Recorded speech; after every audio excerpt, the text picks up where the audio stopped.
আসসালামু আলাইকুম গাইজ, সবাই কেমন আছো? দেখুন এই মাজরার খেজুরগুলো কত সুন্দর লাগতেছে। এটার নাম হলো অন্নানা খেজুর। খুবই টেস্ট খেতে, খুবই ভালো খেজুরটা। মাশাআল্লাহ কত সুন্দরভাবে ধরেছে।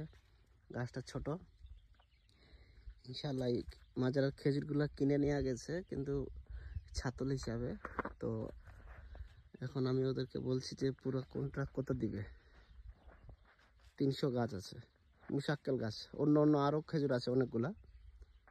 এই খেজুরটা খুবই খেতে টেস্ট। আবার এটা এখানে বলে অন্যান্য নেম বলে খেজুরটার। দেখুন মাশাআল্লাহ কত সুন্দরভাবে ধরেছে। ছোট্ট গাছ, দেখুন নিচ থেকে কোলানো যায়।